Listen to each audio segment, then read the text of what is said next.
กันเฮามีวันจะพบกันใหม่ตามเส้นทางอันสดใสยาวไกลอนาคตของพวกเฮาจากกันนั้นเป็นเพียงชั่วคราวอย่าโศกเศร้าอย่าห่วงใยอย่าอาวรณ์จากกันเฮามีวันจะพบกันใหม่ถึงจะอยู่ห่างไกลบ่ลืมไหลบ่ทายทอนหักเฮาอดีตเฮาสัวนิรันดรขอลาไปก่อนแม่งามงอนนัดพบกันที่เวียงจันทน์ทิน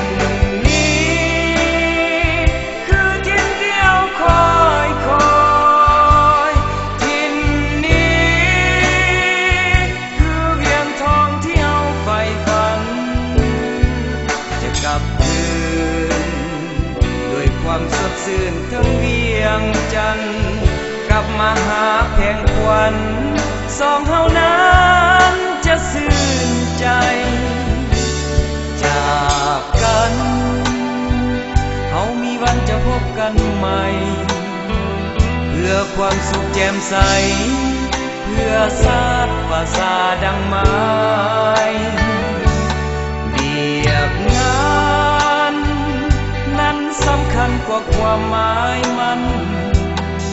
สำเร็จเมื่อใดจะกลับมาพบกันที่เวียงจันทน์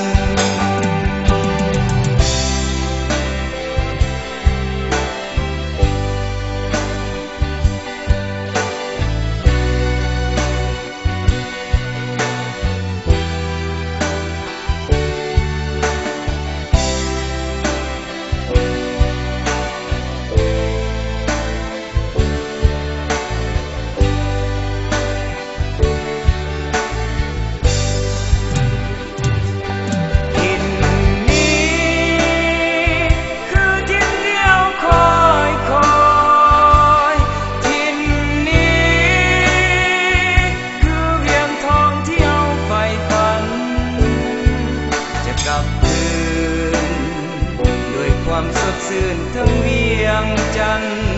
กลับมาหาแพงขวัญสองเฮานั้นจะซื่นใจจากกันเฮามีวันจะพบกันใหม่เพื่อความสุขแจ่มใสเพื่อศาสตร์ภาษาดังไม้เบียบงานนั้นสำคัญกว่าความหมายมันสำเร็จเมื่อใดจะกลับมาพบกันที่เวียงจันทน์สำเร็จเมื่อใดจะกลับมาพบกันที่เวียงจันทน์